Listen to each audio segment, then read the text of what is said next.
content presented is strictly for educational and entertainment purposes.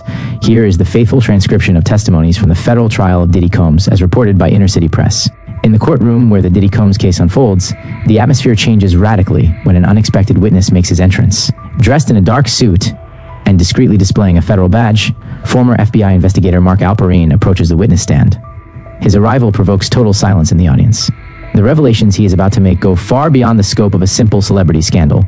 According to these statements, we would be facing a true organized system, a protection network extending to the highest spheres of American power. Former President Barack Obama is directly mentioned, he who represented hope for so many citizens, now potentially linked to exclusive parties and protection mechanisms surrounding Diddy.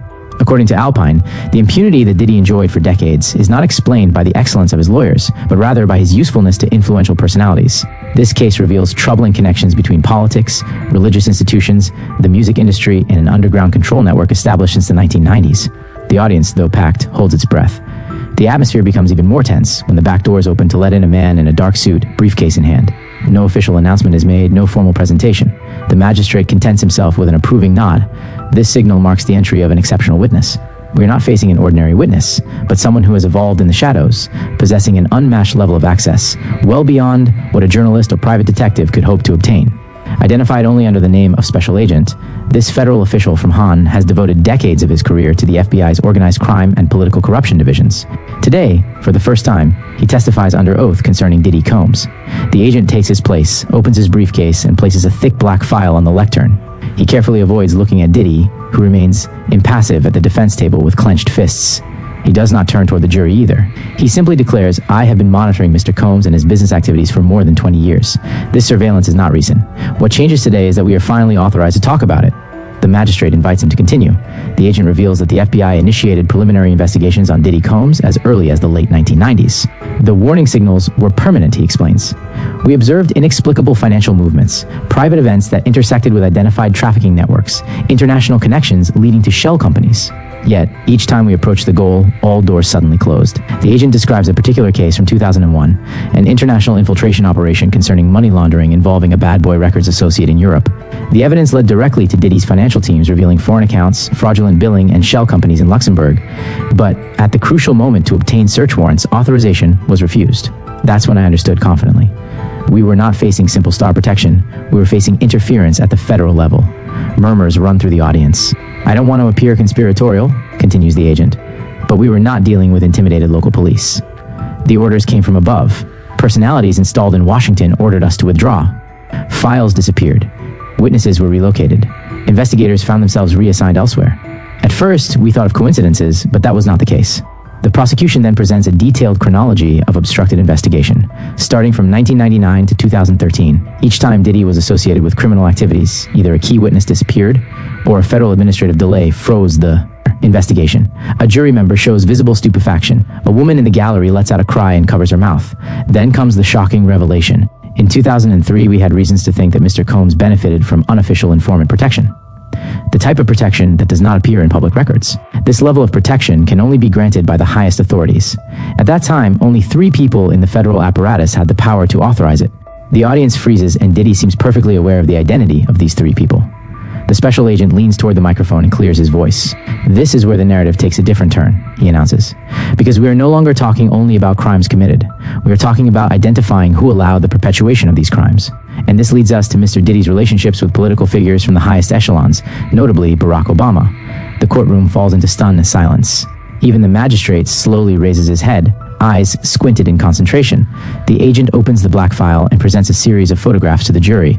The first is a grainy shot from 2005 showing Diddy alongside Senator Barack Obama during a fundraiser in Chicago. The next dates from 2007 taken during an unofficial private event in Washington organized by a powerful lobbying group maintaining close ties with the Democratic National Committee.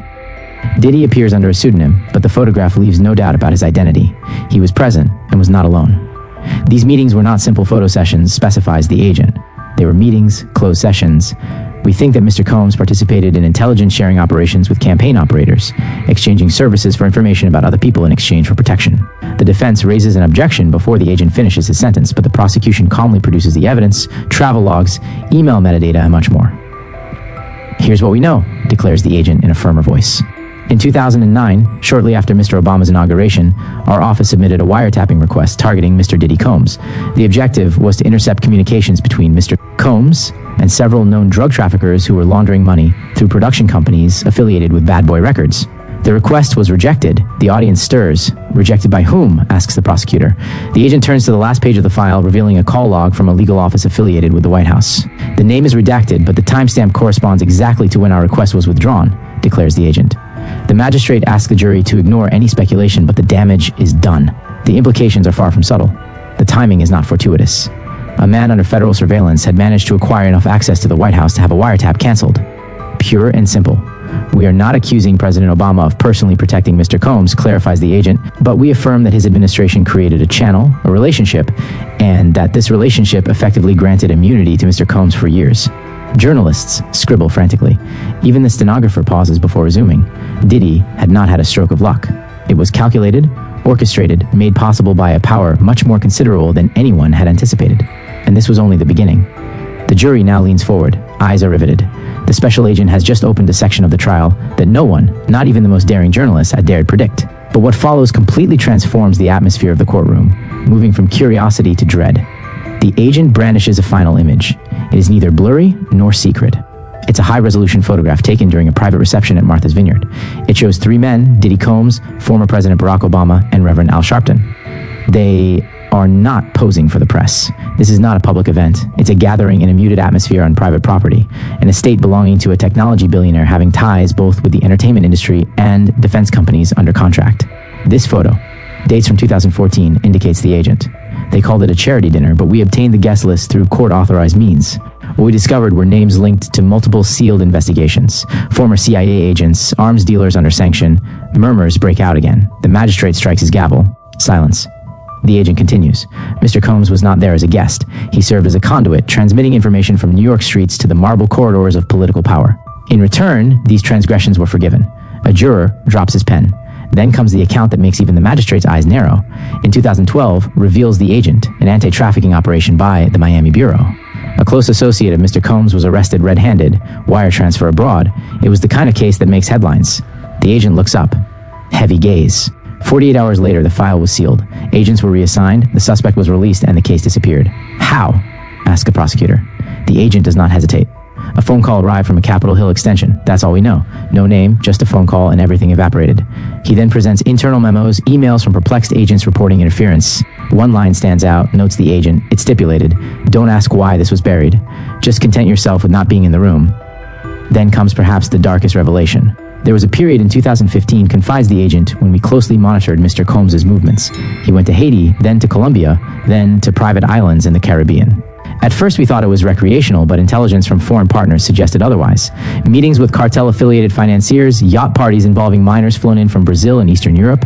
One source even claimed that these had been informed that she was participating in auditions for American Idol. When the court resumes, spectators have become silent, dejected. We are no longer simply facing the trial of a music mogul. It's the illusion of security, equality, justice that crumbles. The special agent resumes his testimony with a more serious tone now. What he reveals next clearly chills the courtroom. We have reasons to believe, he begins, that there existed a collection of surveillance tapes filmed in various properties belonging to Mr. Combs and dating back to 2003. We know this not by speculation, but because some of these tapes briefly transited through federal hands. He activates a remote control, a projector displays a screenshot, the image of a time-stamped sequence from a surveillance room in one of Diddy's residences in Los Angeles. This image was leaked to us by a whistleblower from a private security company now disappeared, employed by Mr. Combs. The room included more than 30 monitors, each connected to a different location. Bedroom, hallway, pool. We learned that many cameras were hidden, and the people filmed were unaware of them. Now, here's where it becomes more disturbing, continues the agent. In 2016, we obtained a warrant to seize 3 hard drives supposed to contain these sequences, but when agents arrived at the designated property, a fire had broken out in the server room. Arson was confirmed. It was less than 20 minutes after our office received authorization. This suggests an internal leak. Someone had warned them. He continues by describing the only surviving disc, miraculously recovered from an associate's safe in Puerto Rico. These sequences, he explains, showed interactions between Mr. Combs and various celebrities, businessmen, and political figures in states of extreme vulnerability. Some appeared intoxicated, others were manifestly coerced. Did Barack Obama appear in these recordings? asks the prosecutor directly. He did not appear, but specifies the agent. Several close friends, donors, and political allies of the administration appeared there, and Mr. Combs was heard mentioning them by their first name. They knew their secrets. They kept the tapes as leverage. The court falls back into silence. The agent then pronounces words that halt the proceedings. In the end, he declares, Diddy was not collecting these recordings to satisfy his ego. He was using them as currency, as insurance, in case someone tried to eliminate him. That night, the media broadcast the information, but privately, everyone mobilizes to answer the only question that matters. What really happened? The court resumes the next morning under reinforced security. Federal marshals line the walls. The atmosphere has changed. That type of apprehension that only occurs when corruption has spread well beyond its origin. The special agent returns to the stand carrying a sealed envelope. He asks the magistrate to open it privately. Inside is a classified memo bearing the letterhead of an agency rarely mentioned in courtrooms, the Central Intelligence Agency, the CIA. The agent announces for the record, this memo has been declassified specifically for this trial. It was written by an analyst from the CIA's Domestic Operations Division and considered high risk. The magistrate authorizes him to summarize it. He begins. Starting in the mid-2000s, Mr. Combs was identified as a high-value cultural influencer with potential for domestic manipulation. He was flagged by several departments for his associations with known arms traffickers, offshore bankers, and intelligence-adjacent figures in Eastern Europe and West Africa. The agent pauses so the information is well assimilated. The CIA did not formally recruit Mr. Combs, he continues. However, they benefited from his proximity to persons of interest. His events, his parties, and his influence offered a valuable source of behavioral data in exchange for plausible deniability. Mr. Combs was authorized to operate with little or no legal interference. Are you saying that the CIA let him commit his acts? Asks the prosecutor. I am saying, responds the agent, that the agency found these operations beneficial. They may not have sanctioned these crimes, but they certainly neglected them. The next part proves even more damning. The agent brandishes a notarized register. This document, he explains, contains a list of transfers made by shell companies linked to Mr. Combs, including several routed through TriStar International and other entities associated with Britney Spears' guardianship structure. The recipients are high-level political consultants and lobbyists. The implication is clear. Diddy was not an isolated monster. He was part of a well-funded and tightly controlled circuit of influence trafficking, blackmail, and secret information warfare. And just when the court thinks it cannot go deeper, the agent drops a final line. We believe, he reveals, that one of Mr. Combs' offshore accounts was used to purchase classified information from a former NSA contractor. This contractor is now deceased. The courtroom explodes. The magistrate calls for order, but no one, not even Diddy's lawyers, seem sure how to proceed. The agent's testimony resumes with a simple statement. Mr. Combs had the president's number. A murmur of stupor runs through the room. In 2014, following fallout from a music industry scandal involving several minors and foreign guests, our team attempted to apprehend Mr. Combs upon returning to the United States from St. Bartholomew. An alert was issued. His private jet was scheduled for a search upon landing in Miami.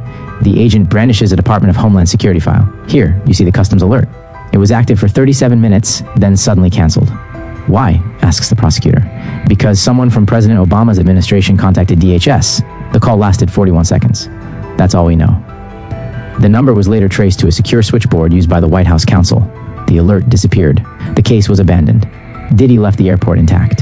Surveillance footage shows him smiling as he got into a black car. We learned later, continues the agent, that Diddy transferred $500,000 to a political action committee closely aligned with Obama's re-election effort within 48 hours of that call. This coincidence is troubling. The courtroom sits in stunning silence. The agent takes a breath. I am not here to accuse the former president. I'm here to show that Mr. Combs had access that would not be granted to anyone else, and he used it to protect himself, cover up crimes, and silence victims. A collective realization grips the room. This is no longer just about Diddy. It's a power system that wraps around the highest echelons of American influence. And the question floats in the air like smoke. Who else knew? When the agent returns to the stand for the 7th time, journalists have already invented a new term for the hearing, the Blacklist trial. Because what he brings next is a document so explosive that it is handed to the magistrate in an armored briefcase. Inside, a 94-page file that the FBI calls Operation Secret Chamber. This is Diddy's insurance policy, he announces to the jury. The secret chamber file was initially discovered during a 2022 raid on a storage facility in Newark, New Jersey. Hidden in a climate-controlled vault under a fictitious business facade, agents discovered dozens of hard drives, but the most important was a file labeled Priority LC Protected Archive. Inside were handwritten notes, flight manifests, edited surveillance photos, and transcribed conversations, many from hidden microphones allegedly installed in nightclubs that Diddy frequented between 2004 and 2019. Among the names found on the list, executives from Interscope, Rock Nation, Live Nation, and even 2 former White House aides. The purpose of this archive was not entertainment, it was blackmail, explains the agent. He continues. Each time a new artist resisted signing or a political favor was needed, Mr. Combs would hint that tapes existed, and the people on these tapes usually yielded. As the trial enters its 8th day, a heavy atmosphere invades the courtroom. What follows is not about financial records or phone logs, it's about people. The agent takes the stand again, this time with a file marked Denied Confidential Witness File. There are at least 26 people who have provided us with statements concerning their experiences with Mr. Combs, but who have refused to appear because of threats, NDAs, or fear of reprisal, he reveals. He begins reading excerpts. One testimony comes from a former choreographer who worked in Diddy's inner circle from 2005 to 2012. She alleges being drugged at an after-party and waking up disoriented with bruises she could not explain. When she tried to report it, her agency dropped her within the week. Another account comes from a male model aged 19 at the time who had been flown to Miami under the pretext of working for a fashion photo shoot. According to his sworn statement, what he entered looked more like a secret society. Cameras everywhere, no phones allowed, and an escort who had ordered him not to speak unless spoken to.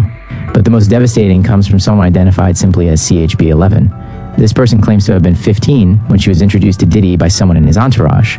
The statement stipulates, "I thought it was mentoring." It never was. He told me that if I left or revealed anything, my family would regret it. The courtroom remains silent while the agent closes the file. These are not the people making headlines. These are not those who have platforms, but they exist, and their fear has allowed this to continue much longer than it should have. He then brandishes a list, the names redacted, but the dates and locations corresponding to known Diddy events. The magistrate asks, "What is this list?"